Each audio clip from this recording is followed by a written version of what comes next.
Anom ng taon nagtitinda sa Happy Lane kan syudad ni Legazpi si Tatay Rodolfo. Aminado siya, dakulang tabang sa iya asin sa iyang pamilya ang sadit na kaunan sa Happy Lane. Alagad, pasakit subuot sa mga siring niyang sadit na negosyante ang kawaaran nin permanenteng pwesto. Kaya naman labi na sanaan sa iyang pasasalamat sa proyektong Integrated Livelihood Program kan Dole. Apwera sa kanya-kanyang nego-cart, may permanenteng lugar naman sindang mapapwestuhan. Sa kuya, matataram ko lang, salamat sa Dole, dahil naman sa Apo Bicol,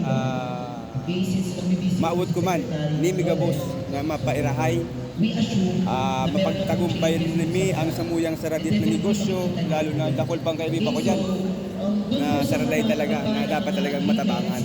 Yung mga magagayo na, sana matuloy-tuloy pa para makatabang na maray sa paratindaning syudad nin Legazpi. Total na 67 saradit na negosyante ang benepisyaryo kan proyekto. Dole Bicol mismo ang nagsara kan mga magiging benepisyaryo kan programa. As of now, na-identify na natin yung final list of the 67 beneficiaries. Ang igagawin na po natin is to comply po yung necessary documents na kinakailangan po to process yung ating request. So yun, ang hinihintay na lang po kami na mag-submit sila ng mga pictures, certification of skill, and other documents na i-require po ni Dole para ma-process na yung documents natin. Katuwang sa proyekto ang Ako Bicol Party List. Segun sa partido, haloy na ang proyekto alagad primera bes ining ilunsar sa Albay.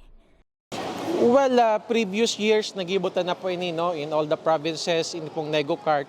It's a livelihood program na matawan ito pong mga food vendors ning stall or cart tanganing dumana po ninda ititindan sa mga pagkaon. Pero ipapadagos na po ini dahil magayon dahil this is a income generating activity on the part of the food vendors. At the same time, ito pong paghanap buhay ninda matatabangan ta sinda. Laom kan Dole asin Ako Bicol Party List na pangatamanan kan mga benepisyaryo ang naitao sa inda asin lugod maging susi ang proyekto nga ni mag-asenso man ang mga ini. Para sa mga baretang tatak Bicol, Ninya Valladolid, Bicol University Intern.